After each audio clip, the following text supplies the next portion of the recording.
కాకినాడ జిల్లా తాళరేవు మండల ప్రజా పరిషత్ కార్యాలయంలో స్వాతంత్ర్య దినోత్సవ వేడుకలు ఘనంగా నిర్వహించారు. ఎంపీపీ రాయుడు సునీత జాతీయ జెండాను ఆవిష్కరించి స్వాతంత్ర్య సమరయోధుల త్యాగాలను స్మరించుకోవాలని పిలుపునిచ్చారు. వారి స్ఫూర్తితో యువత దేశాభివృద్ధికి కృషి చేయాలని సూచించారు. కార్యక్రమంలో జెడ్పీటీసీ, వైస్ ఎంపీపీ, ఎంపీడీఓ అధికారులు పాల్గొన్నారు. తహసీల్దార్ కార్యాలయంలో తహసీల్దార్ రామవీరభద్రరావు జెండాను ఆవిష్కరించారు.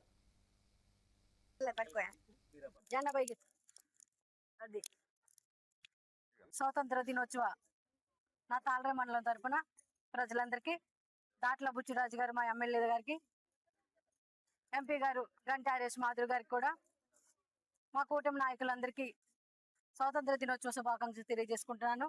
చాలా సంతోషం.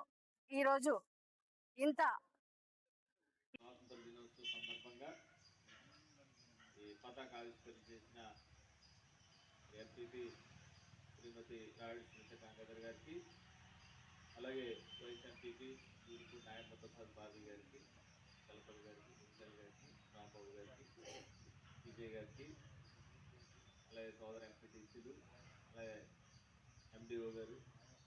ప్రజాస్వామ్య దేశంగా మనం వెలుగొందుతూ ఉన్నాం. అలాగే ప్రపంచంలో ఉన్న అన్ని దేశాలకి కూడా